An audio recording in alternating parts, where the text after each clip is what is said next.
flashes out of bottom lane, go back, have somebody dive, you're gonna get in there, and I think that that's what they were doing, and it was quite effective. So I personally want to see carry top laners from Zig.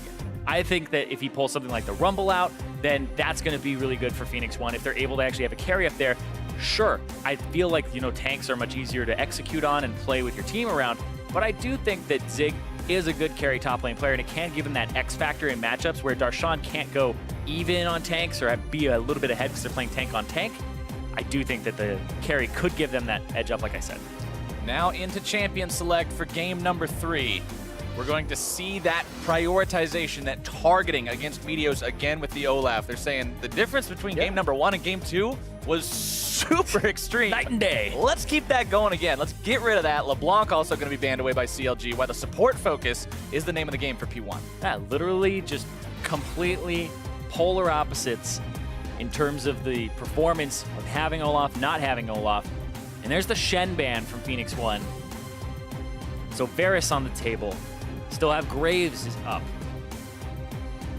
Graves gets by. Phoenix1 not going to be banning that one away at all. Varus does get taken off the table by CLG, so we'll have to see what P1 wants to decide to do here. Camille was left available. That gets hovered for a split second, but Ashe is ultimately pick number 1. Over the Jhin as well, so they go for it again. It's what they had first picked back in game 1, but the Elise that Counterlogic Gaming had banned in the last 2 games makes it through, so they were already throwing a ban at Meteos' Elise, and now it'll be back and an option for him, as well as the Graves and Rengar still on the table too. So we'll see what these junglers go for, whether it's comfort or a little bit more meta.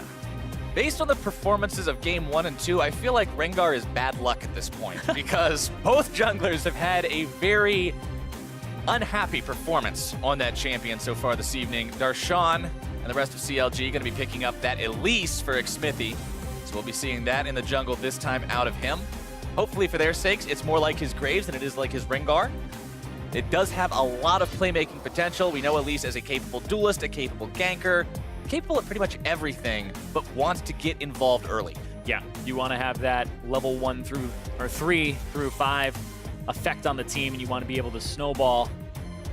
And so we'll see if Xmithie's able to do that. It had been previously banned twice by Counterlogic Gaming. Now they pick it up for fear of Meteos having that champion that he was so well known for back in the day, as well as Zac. Will it be the Rengar? It is the Rengar over the Graves here for Meteos. Okay. Gonna be picking that one up, deciding to try it again, saying, look, game 2, we got all the bad stuff out of the way. That was the one where the bad Rengar stuff happens. Now we've got nothing but good Rengar stuff coming down the pipe for Meteos in game number 3. He will be up against an Ezreal. So a bit of a slippery target to have to assassinate. It's hard to get onto. You would expect the Jhin to come through, but since there's been buffs to fervor a battle by about 2 seconds in the duration of the stacks, Ezreal, people who are Ezreal players really like playing Ezreal now because he feels a bit better than the Warlords users. Granted, he doesn't build lethality, but he's still very safe. Backline poke, and if they don't have a tank on Phoenix1's side to soak up those Mystic shots, it becomes a really big deal. The poke can be so very effective. It's like you see Varus piercing arrows just absolutely shred people, and obviously a Mystic shot is not going to be as strong as a piercing arrow, but it's also coming through a lot more frequently. He can apply them pretty much at his leisure. We'll have to see if he's able to dial those in as the game goes on. Nami going to be picked up as the support for Phoenix1, and the response from CLG is going to be Braum. Yeah, I'm noticing Aphromoo is going a little bit more for counters here as much as he can. The Bard into the... Oh, wow, the Talon? That's... okay. Took me back there. Counterlogic Gaming banned Talon away from Zig and Ryu. It is a flex pick. Can be played top, can be played mid. I'll go back to what I was saying about Aphromoo. Bard with Ignite for the Soraka, but also in this matchup, also the Bard was also for ulting the Jhin and making sure he can't use it, use the Curtain Call. And here, it's for blocking the wave. It's for blocking and making sure that they can't engage as readily as they'd like to on Phoenix1's side. You can also get in the way of arrows very easily, too. The Ashe arrows coming out, you can block those. You block the Tidal Wave, like you said. Just a lot of denial potential. First ban in phase number 2 for Phoenix1 is going to be Camille, so they don't want to have to possibly deal with that from CLG. They know what Darshan is capable of doing when he's playing a carry-style top laner. We saw previously this split, him go absolutely off as Gangplank when he was against Phoenix1. So they're recognizing that carry potential and saying, no, not going to happen. Yeah, and Darshan see if he goes for the carry with the Shen banned out. The Nautilus still on the table. Maokai did get nerfed, but some people will still gravitate towards it and play it. Both these, and you mentioned it in game number 1, both these players have a lot of Maokai games. It is their most played champion. It's not an extreme difference for Zig. It's like 8 Maokai games, 5 games of the next closest thing. For Darshan, it's 13 Maokais and 4 Nautilus is the second closest. So he's a big Maokai player, but CLG is going to be picking up the Jace for themselves to see exactly how Phoenix1 responds to this. Currently thinking about using that Orianna. Yeah, I think you go for the ball combo, the Orianna plus the Rengar.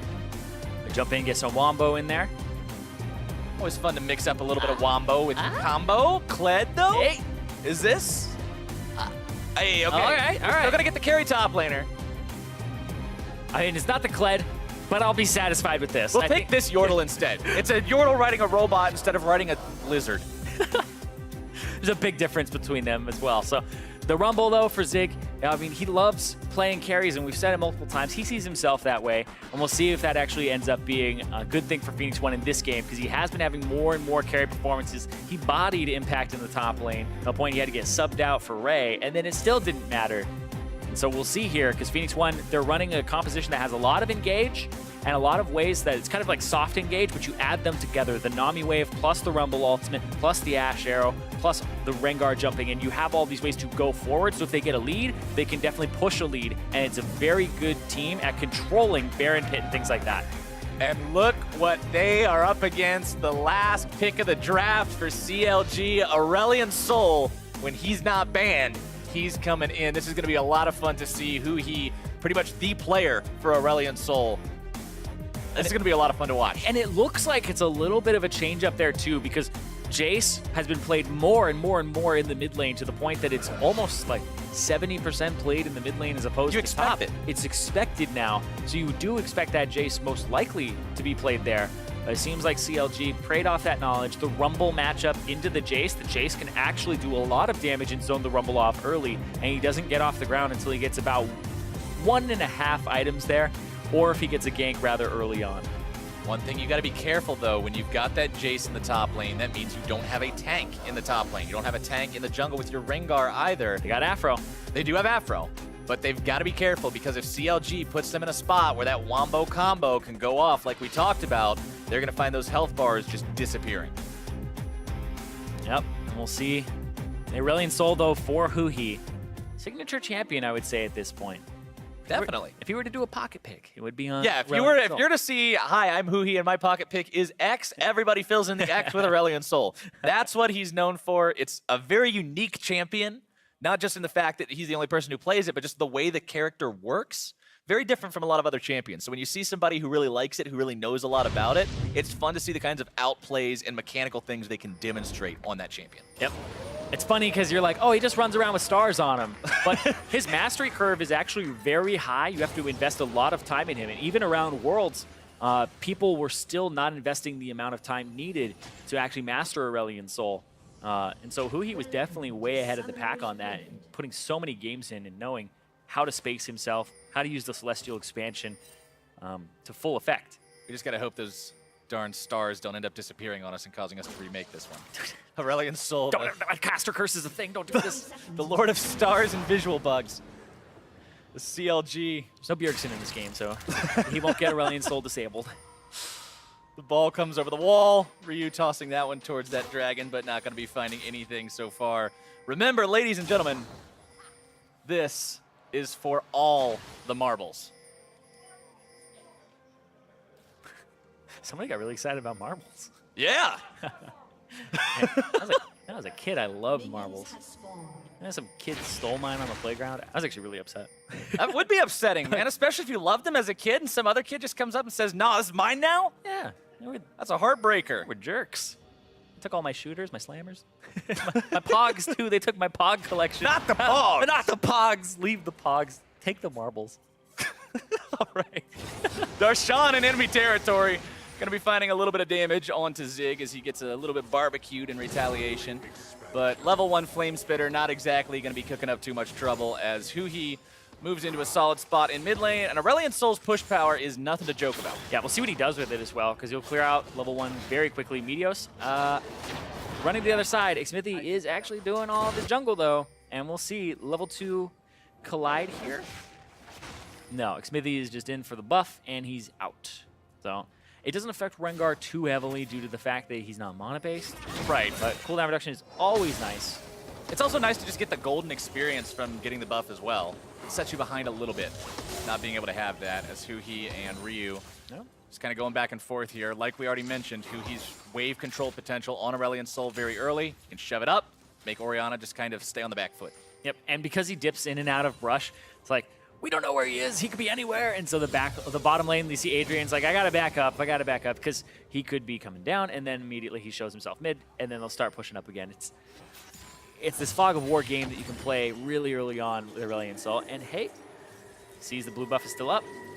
Yeah, the Cosmic... I'm trying to remember the actual names of this champion's abilities. I haven't seen him in so long, but his Comet of Legend, his ability to soar into other lanes and make those rotations so effectively means you've got to be very, very aware of that positioning for Aurelion Sol at all times. So even right there, right, he goes into Fog of War, he's playing around with it. And then Ryu has to go ward it, has to walk up. Xmithy hanging around here, might find Adrian walking a little bit too close. Flash no! Cocoon misses! Adrian pops summoner spells to get himself away. Flash going to be used, arrows heal as well. Disaster for CLG. Adrian, so you'll do this in solo queue and you probably look like an idiot to the other person, where you're going back and forth. You're like, there's somebody in this brush. I just feel there's somebody in this brush. You're like, all right, shoot the cocoon. Do it, do it, do it. And you're slowly but surely approaching. Eventually, if they wait long enough, you'll probably walk into the bush. But there, Xmithy goes for the aggressive play and uses the flash cocoon.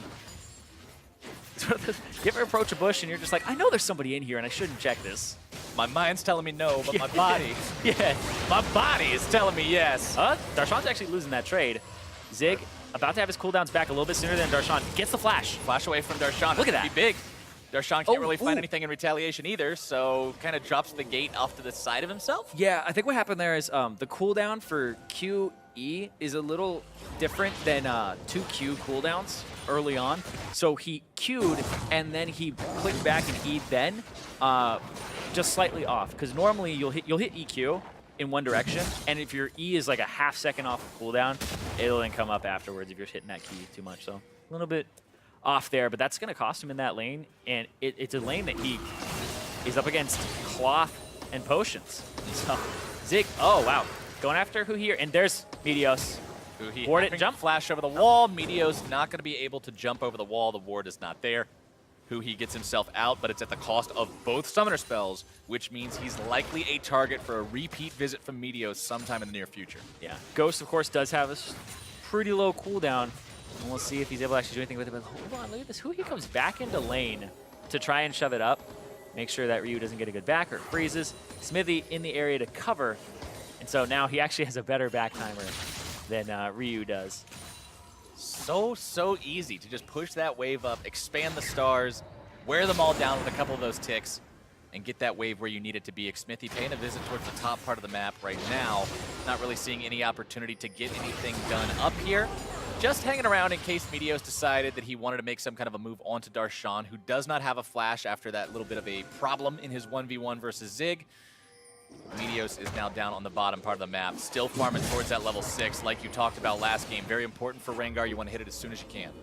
And speaking of level 6, Zig just hits his, and Darshan is honestly in threat of being killed at almost all times now because he doesn't have flash, he doesn't have a way to get off of the equalizer, and the Rumble will jump straight at him. So if Darshan puts himself in a position where he could just be equalized and destroyed, and that's what Zig is looking for here, he'll put himself in heat range, I assume. Yep, and all the way into full OP. Yeah. He just wants I was to like, he's not burn gonna this away. He's going to go for the push and try to force Darshan to have a bad back, miss some CS. And so Darshan is going to have to stay around longer. And that's kind of like, we talk about back timers, we're like, oh, it's a bad back. It's because the other guy gets back to lane about 8 seconds faster than you do. Zig heading on his way back up towards top side now, decides to go back to base and grab an extra control ward before he does it. We talked about the importance of vision already, but it can't be understated. Wards win games, having the ability to know what's going on and see things just a couple of seconds before you otherwise would can be all the difference. Yeah, and we see some Elises go for Moby boots first to roam around, get the cocoon, get into lane, and get a kill. Xmithy's not having that early pressure. Xmithy's 2 levels down, by the way. Meteos is crushing in the jungle right now. I assume Xmithy will get close to 5, if not 5 off of this. And if not, it's scary. There we go. 5 for him. So he's a level down. He's a full level down. It's a level 6, and he's going for Huhi here. Pop the ulti. Shockwave going to be used. Huhi having to walk away from this one. Meteos in hot pursuit. Remember, no summoner spells for this dragon, and Meteos grabs first blood. First blood again for Meteos. Now he's going to run into the jungle and see. Try to find out where Xmithy is. I think he just saw that die, so yes, he does know that Xmithy was right there, and now Xmithy's on top side. So he's free to clear the bottom side, look for wards here, and get control. Good play from Ryu and Meteos, taking advantage of the lack of summoner spells. You can see the ghost back up now for Huhi, so it was just a little bit off. Yep, because they saw Xmithy go to the top side. It's time to look for an Ash Arrow. What is he doing? Meteos getting himself in a pretty sketchy spot. TP is going to be used by both top laners. Did they go through or did they cancel? Oh. Biggs is going to be canceled, but Darshan goes ahead and completes his into the bottom part of the map. We'll have to see if he can get anything out of this. Otherwise, it's just going to be a lot of lost CS. The funny thing is they actually get something out of it, and it's called the enemy blue buff. And it's weird that they get it out, but hold on. They're going to try to stun Ryu, and then Darshan's right there. Ryu eats the accelerated shock blast, keeping himself alive, though. Pops the ghost, not the flash. CLG does not want to go for the dive. Yeah. Xmithy. I guess continue to clear. He's long gone. True Shot Barrage not really going to be finding a whole lot of anything. Was looking for Meteos, but Meteos made sure that he backed in an unorthodox spot just to avoid that very scenario. Yeah. Meteos getting caught up a little bit here by Xmithy. Xmithy got that whole left side of the jungle, so there isn't really anything there for Meteos to take. The blue buff is up now as well, and look at that. Xmithy punishing Meteos so hard for showing bottom and going for such an aggressive play. When there was a blue buff that was coming up shortly, maybe Meteos could have stayed around and gone for the efficiency or gone for the camp trade. But they tried to go for a bottom lane play. He almost got punished with the stun. And Darshan's on the top side of this. He gets a shock blast on. We'll see. Oh, there comes your shockwave. CLG looking to make some kind of a counterattack, but they won't be going any further. Oh, Ryu holds them all off. Oh, he found him. Darshan going to be finding each other. He's overheated, and that burn is extreme. He has flash again. The heat wearing away. Darshan does have the ability to get out of this one potentially. Equalizer still going to be landing. Meteos looking to make the move. Flashes over the wall, finds the jump. And Ziggs grabbing kill number 2 for Phoenix1. Meteos with a flash over the wall into the jump there. You can still jump about a half second and after you come out of that. And look at that, hitting Huhi, but not hitting Huhi. Hits Afro, but it doesn't matter. Huhi getting himself away for now. The exhaust going to be used onto Zig. Ryu grabbing the kill on Afro. Huhi trying to keep himself alive. Both summoner spells expended. Afro Mu grabbing the kill onto Zig. Meteos grabbing the kill onto Huhi in retaliation. 1 for 2. Explosive game so far, though. They ended up just kind of doing nothing for a little bit, trading back and forth, waiting for level 6s. The junglers finally caught up. Xmithy got up there. Then it's time for action. They go after Ryu. Great flash in the mid lane to avoid being killed, and then that made Darshan overextend. It's the right play for him to go and try to look for those kills, but then Zig was there. Zig with the perfect answer, the pickup there. Now he has both spell penetration items, and this was the continuation of the dive after Darshan had died. Zig and Meteos were both on the back left side in the northern part of the map.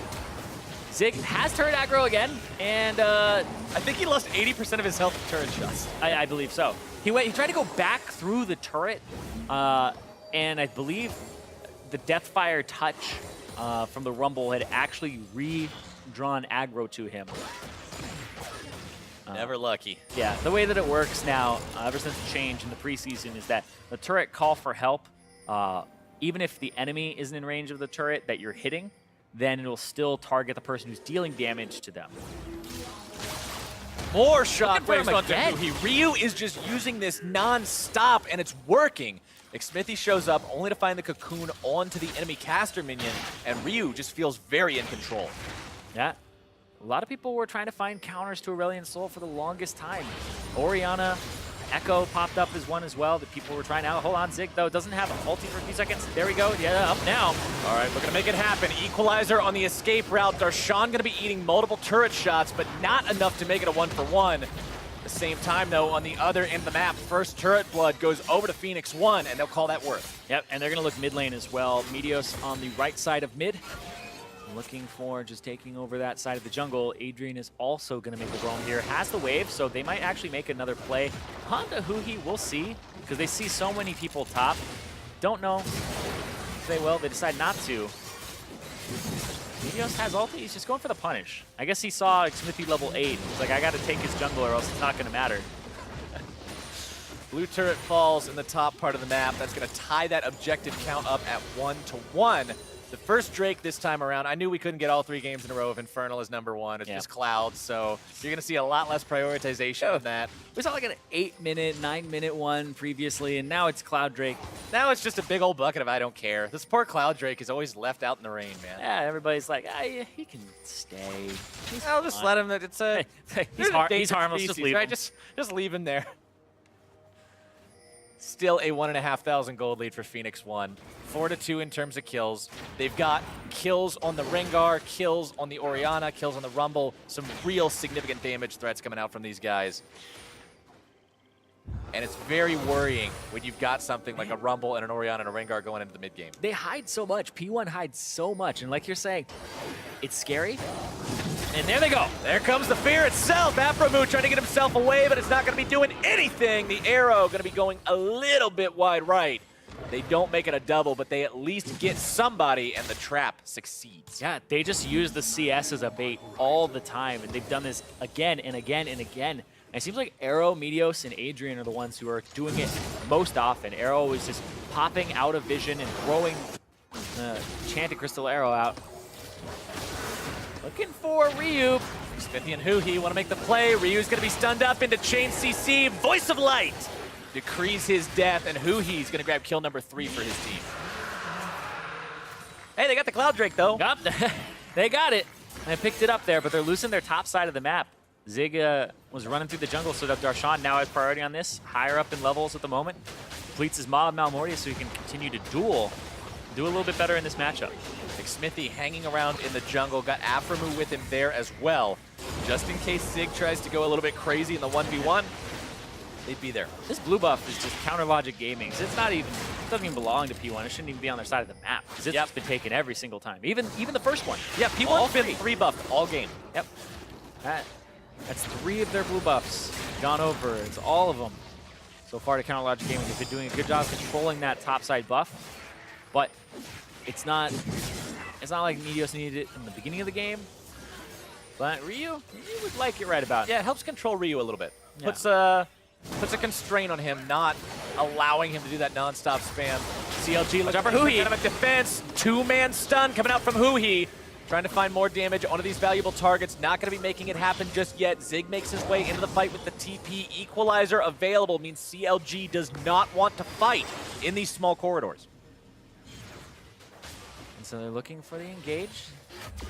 There's the arrow. Arrow comes out, finds its way onto Afromu. There comes so much wombo with the combo. Zig grabbing the kill onto that one.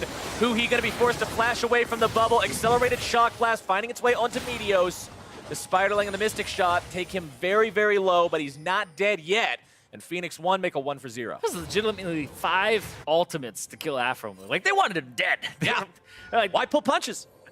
I was like, Afromu's gonna die or Darshan's gonna die. And Afromu took the bullet for him. Very good stuff from Phoenix1, showing the power of the team working together like that. Stixay now looking to make the moves onto Arrow. Darshan and Huhi want him to, and Stixay grabs a kill credit. The Voice of Light would have been cutting him off no matter what. And now the push comes for CLG here in the mid lane, looking to take down this tier 1, get themselves an objective advantage in that department if they can. Adrian going to be tossing some bubbles at these guys, but to no avail. There comes your Cocoon, here comes the Winter's Bite. Adrian hangs around too long, and he's going to be punished for it. Yeah, when you use 5 ultimates to catch out a support, the enemy team now has pressure. It's a gigantic vacuum where they still have their Voice of Light. They have ways to actually catch you out. Afromu still has the ultimate to jump in. Huhi got caught backing right there a little bit, but no real punish, just a little bit of damage from the Orianna and a delayed back timer. Yeah. And so Arrow, he's a little bit too far forward here. And then they Shock Blast, get him. Huhi's in, Voice of Light gets the kill there. And then they're ending up getting the turret. Ryu is bottom, and he's the primary source of wave clear here. The Ashe ends up a little bit too far forward, clearing the wave when it's equalized. And then Xmithy went just with the cocoon, nothing fancy, no flashes or anything. Goes straight in onto Adrian and gets the kill. They should not have been there. I was going to talk about how Arrow has actually been playing really well on this Ashe. I love how he's dipping out into Fog of War and throwing the arrow and having somebody sweep the area to make sure that there's nobody that could possibly see him throwing it. And he's doing a good job of setting up the picks. But right there, that's just him being too far forward. Hextech GLP now completed on Super Soaker. Aurelion Soul. Yeah, an item that you don't normally see a ton of, but on Aurelion Soul, it's going to be giving him that much extra burst. He's going to be in your face anyway, most likely. It's the kind of core build item for him. It keeps people at the right distance. It'll slow them down, keep them inside of your W. And it has all the stats you need. It's actually not too much worse than a fully stacked Rod of Ages. It's some instant gratification, some instant stats for you. Everything else in this game pretty much par for the course. The Leandry's on the Rumble, the Warrior on the Rengar, going for that Black Cleaver next, wanting to make sure he gets down that additional armor penetration onto whichever target he jumps into. Also going to be helping out Arrow with that.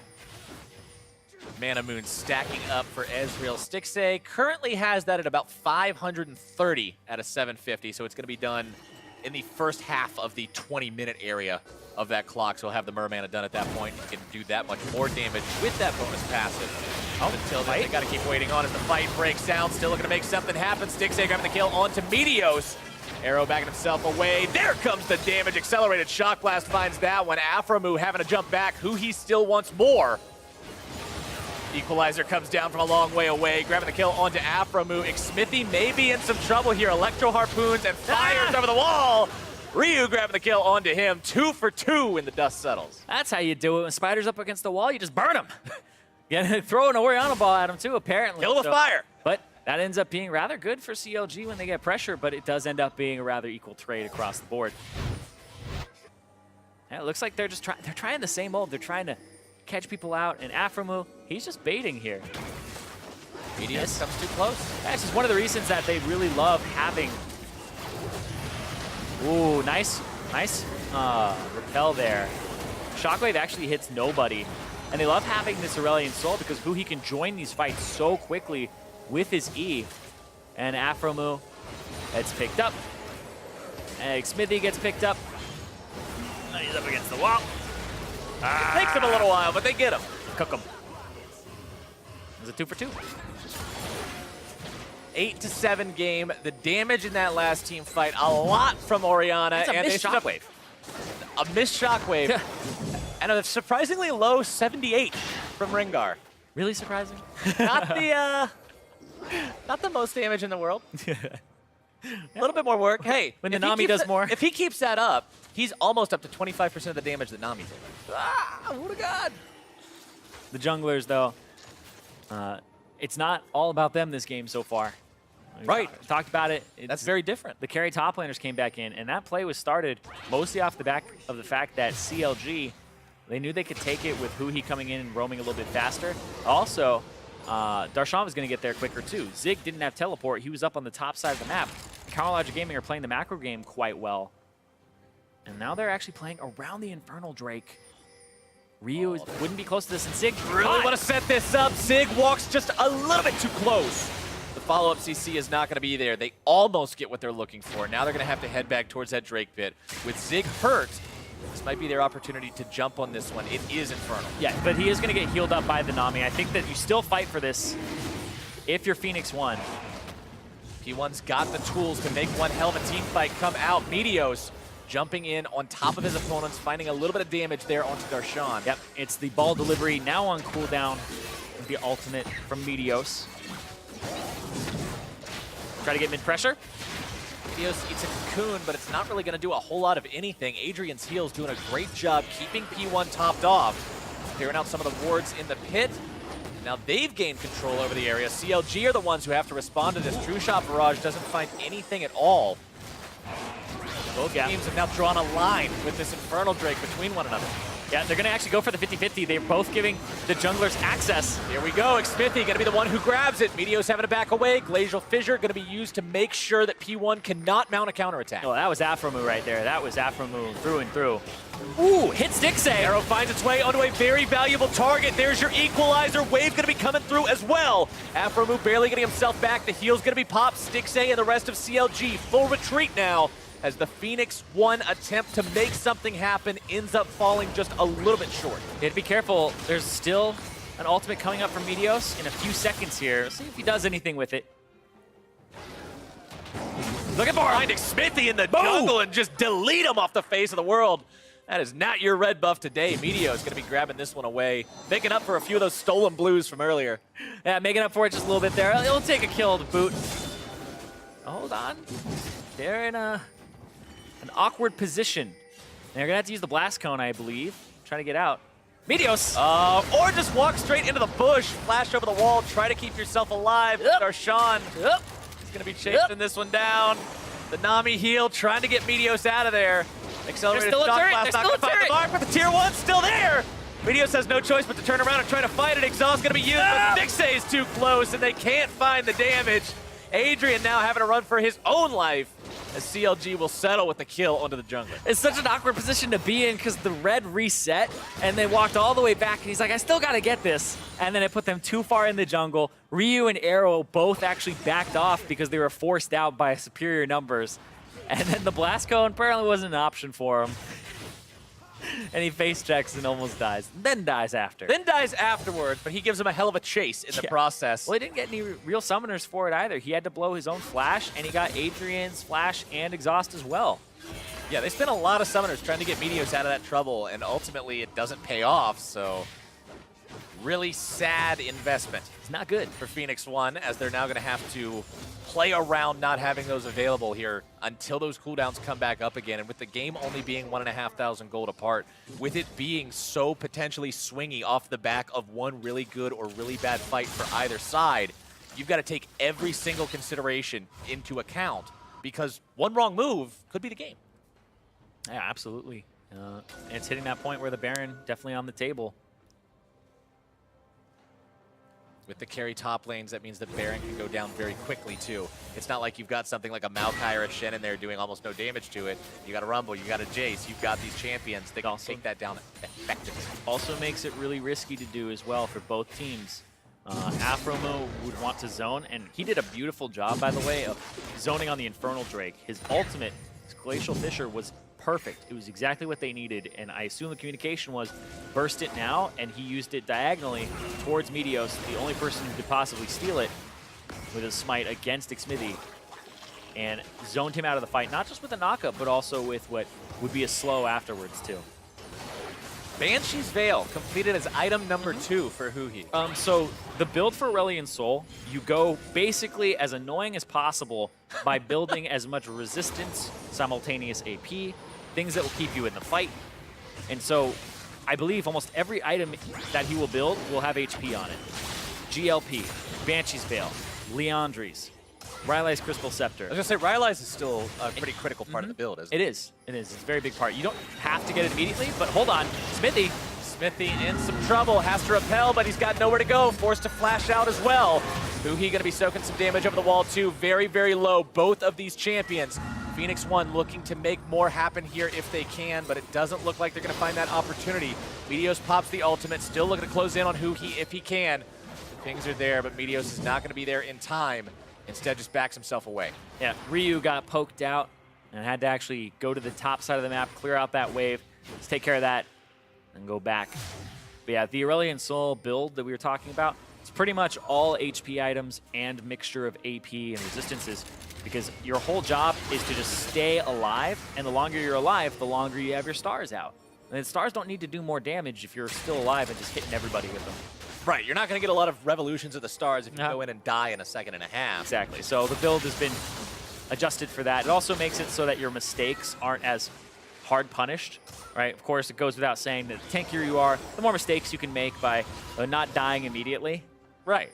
So when you just position or misposition for a quick second, sometimes it'll cost you your life, but if the build is like this, There's more leeway. It takes more seconds. Yes! More than 1 second to pop you is generally preferable to the alternative. Leandry's Torment and Void Staff both completed onto Zig's Rumble, working on the Zhonya's Hourglass next. He's got a lot of penetration for all this damage. So he'll get through that Banshee's Veil, he'll get through that Maw of Malmortius, and he's still going to pack one hell of a punch in these team fights with a lot of AoE. The same can be said for the Orianna. A Void Staff of his own has been completed for a while now. Needlessly large rod in the inventory means he's just stacking that much more raw AP. And that's what they need. They need to be able to find somebody with these as P1 looking to make their move if they can. The arrow comes out, but it's not going to collide onto anyone. Even if it would have hit Huhi, the Banshee's Veil would have blocked it. Very useful against that spell. Yep. Meteos, though, trying to jump onto Smithy. And now they're in a point now for Phoenix1 that their bottom turret's going down to a Jace. This is the Jace split push dream. He has teleport. He'll get here. He'll get this turret. They have to start off the Baron, try to force something out of Darshan like a teleport. They have to threaten this. This is the macro play from P1. But if it doesn't work out, they lose mid priority, they lose bottom priority, and they're going for Afro. Could be very bad. Afromu looking to jump over the wall, pops the flash, doesn't even bother with the jump, plays it safe. But they don't get the TP out of Darshan. Darshan is now onto the turret bottom. This is the macro play failure here. Ryu almost getting himself popped, gets back in time. Redemption gonna be used, comes out, hits onto CLG members, who he forced to flash away as Darshan is just dismantling things bottom lane. They have left him there way too long. Yeah, that was the gamble from P1. They said, we're gonna start up the Baron because we can't get rid of this Darshan on the bottom side. Jace takes 2 turrets, gets the inhibitor, mid lane was shoved in by Stixxay, and now the Infernal Drake on the table as well for CLG. And Phoenix1 do not have an equalizer, so they will most likely not try to go for this fight. Great macro level outplay from CLG. Just out-rotating and out-thinking and out-maneuvering their opponents. Yeah, they were down about 2,000 gold, a little bit more a few minutes ago. And now they've just kind of slowly climbed their way back into this game. They slowed it down. Oh, this is risky. There's some backs. Darshan is backing. Meteos, not tanky though. Yeah, Meteos does not have the tank ability to do this. He's all glass. We've seen some tankier types of Rengars. We've seen Deadman's Plate. That's not going to be it. Who he's stunned up. The bubble comes in. The follow-up CC is down. Shockwave finding its way onto Afromu, who he's still barely alive. A killing spree for Zig. Darshan comes in behind these guys, but he's not able to find anything just yet. P1 is still moving as a unit. They've got a 5 versus 4 for the next 25 seconds. I don't know if they'll be able to use this, though. They got the TP out of Darshan, which is kind of what they want more than anything else. So now they have TP advantage on P1 side, pressure on Counter Logic Gaming to play around Baron. And now Zig can go bottom, know that he's not matched by Darshan. And Darshan is probably going to have to actually group up and try to force something with CLG to get Zig to answer. Zig happy to stay in the bottom lane for now. His team's still only down about 700 gold, so couldn't ask for a much closer match 30 minutes in. And considering neither Game 1 or Game 2 even made it this far, Game 3 is easily the closest one of the season. You're right. I almost spit out my water. Yeah, we can't compare the score now to the score at this point in the first couple of games because it didn't exist. That's true. It was just completely dominant performances. It was not a 10-8 in kills. It was not a 2-5 in turrets for CLG. CLG definitely up there.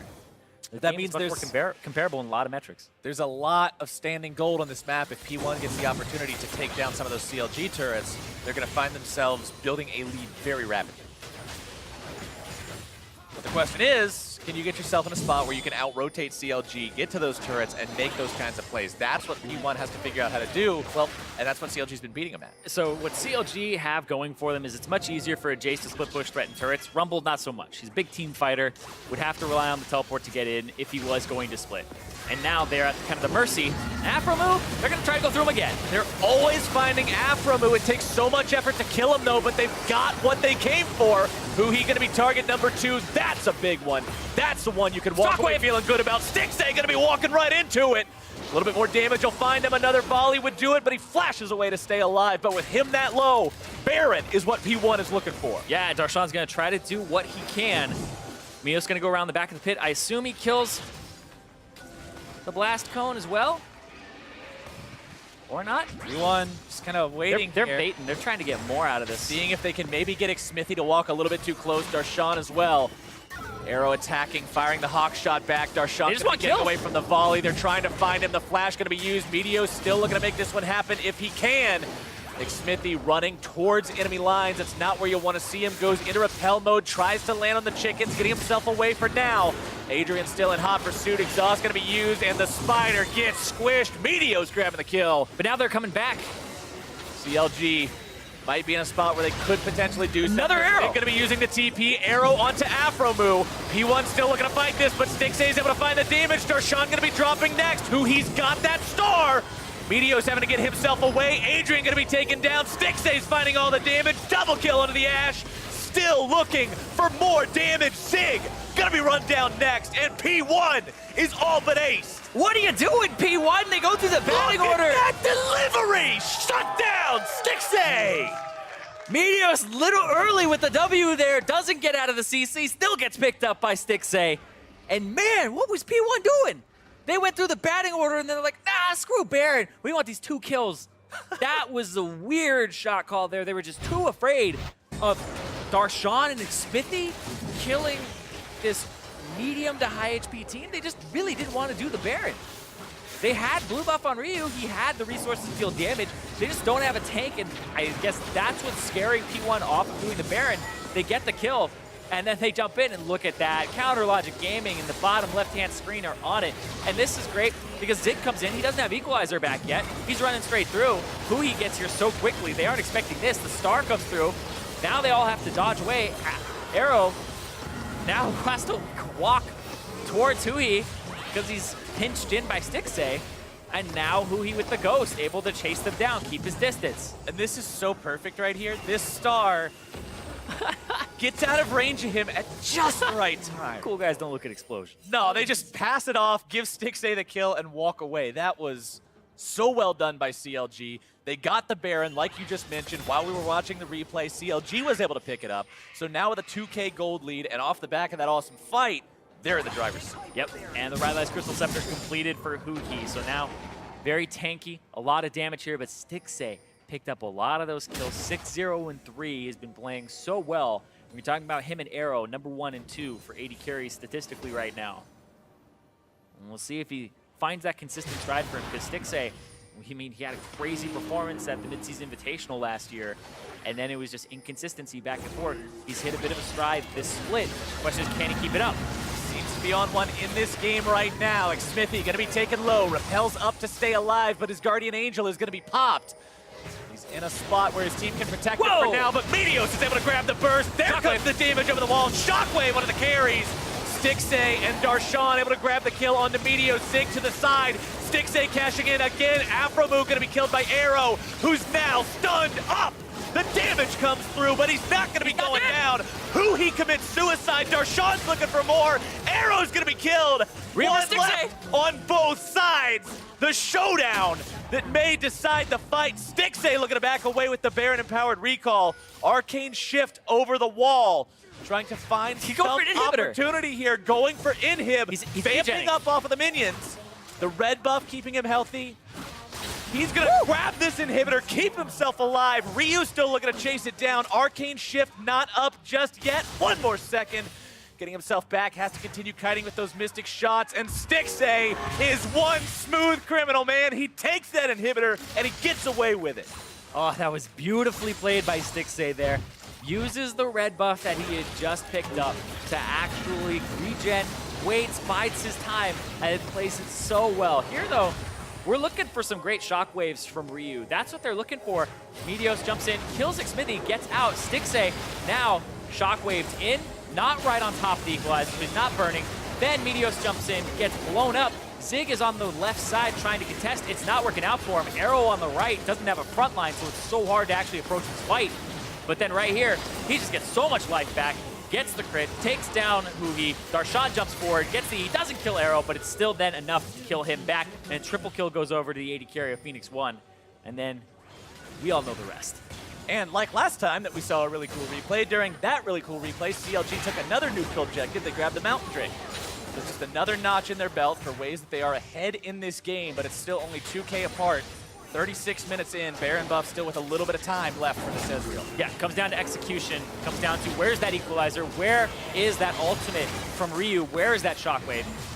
Because they can wombo and they can combo and they can rock your world, so CLG have to make sure that they are conscious of that. They've been avoiding it so well so far. Aphromoo has been the primary target for P1 with 8 deaths. Like, That's not really what you want to see your primary target as. I mean, he's got 8 deaths, right? So they're doing their job. If your job is to kill Aphromoo, a mission accomplished for P1. But CLG are doing a great job of winning the game right now. Problem is, you got this Ezreal that's 8-0. Looking for a flank. A much bigger threat. Meteos looking for a chance to come in off to the side. CLG gets a whiff of what's happening, decides to maybe cut him off here. Star going to be thrown out, doesn't really find anything with it just yet. Meteos not going to get his chance to run in there. Ultimate wears off. He looking to make the dive here. Comes in behind Meteos, drops the stun. Meteos does not have the resources to cleanse that CC. The equalizer's gonna be dropped next. Aphromoo looking to soak the turret, provide that tankiness to keep Huhi alive. Ryu's gonna be cut down. Stixay grabbing the damage. Aphromoo gonna be shut down by Zig, but Darshan has the revenge kill. 4 for 1 for CLG. Stixay and Huhi completely in sync. They are playing so well this game. Huhi has such a mastery of this champion, the zoning potential, using it to its fullest. Honestly, they're going to end the game here. They're going to try to plow right through Arrow, who's desperately trying to clear out this minion. Arrow is 1v4 for the next 20 seconds. There is no way to defend. And ladies and gentlemen, in game number 3, 38 minutes in, CLG has earned their win over Phoenix1. And that's going to be CLG 2-0 as a tiebreaker. What a phenomenal spot to be in, and you couldn't have said that you wanted a better game for game number 3. After the performances in 1 and 2, after the completely one-sided nature of both of those games, this third one was a battle. Exactly. Goes the full distance, goes the 3, and now Counterlogic Gaming, same game record, same match record as Phoenix1, but they do have the 2-0 head-to-head. They don't have to worry too much about Phoenix1 in the standings competing, but this is CLG on an upswing. Huhi looks like he's in here. Looks like Stixay as well. And that was what we were talking about going into this series. Last week, both teams 2-0 coming, well, not last week, 2 weeks ago. Both teams 2-0 because we had our off week. But now going into the second half of Spring Split, one of them would get to continue that momentum. And for the other one, the dream hits a little bit of a hiccup, a road bump.